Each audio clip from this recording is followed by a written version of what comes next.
안녕하세요. 안성열 성형외과 피부과의 안성열입니다. 오늘은 켈로이드의 치료와 그 사례에 관하여 말씀드리고자 합니다.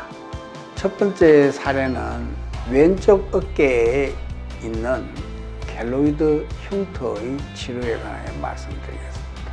9개로 하는 이 BCG 접종은 거의 켈로이드 흉터가 생기지가 않습니다.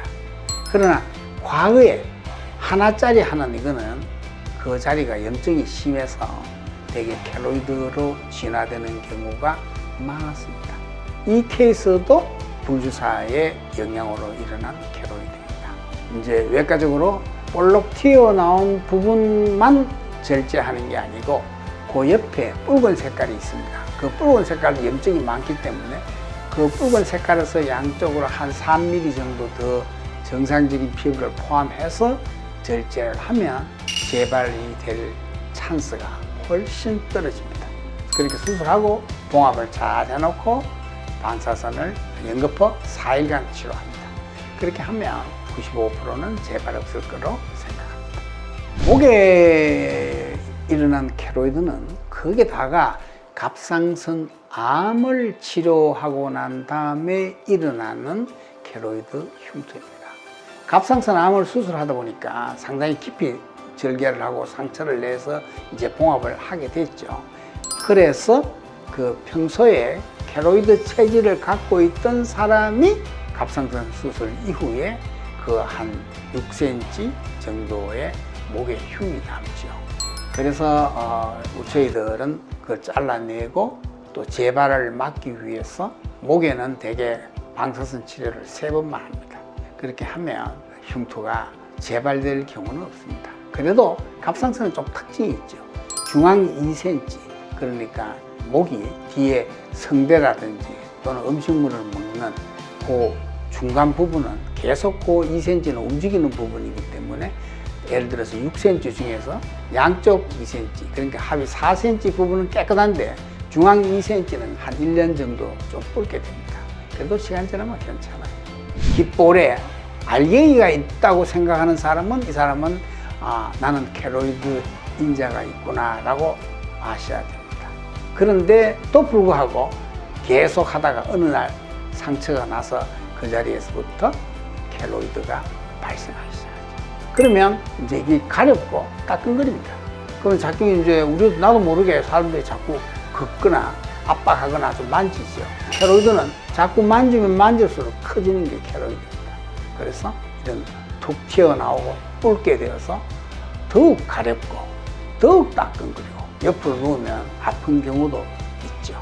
주사 맞고 뭐 연고 바르고 그거는 임시방편이죠. 제가 볼 때는 수술하고 방사선 치료를 하는 것보다 더 좋은 치료는 없다고 생각합니다.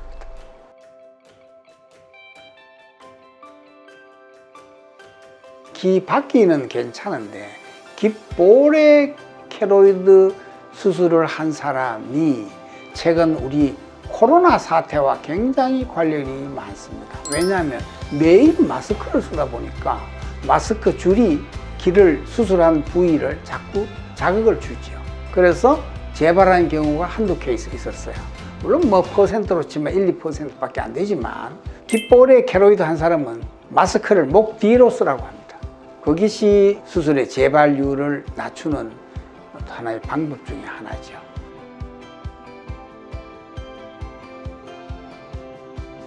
켈로이드 흉터 자체는 피부에만 일어나는 병변입니다.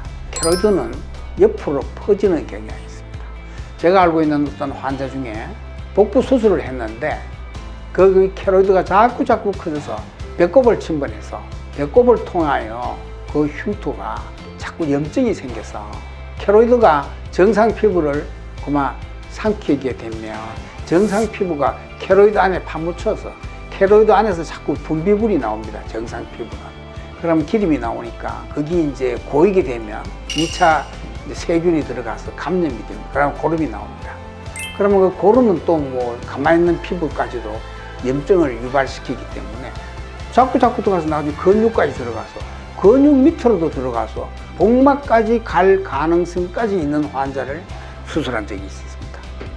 그러니까 놔두면 자꾸 퍼지기 때문에 옆으로도 가지만 복부 같으면 밑으로도 들어간다는 사실. 그러나 보통은 대개 피부의 병변이죠.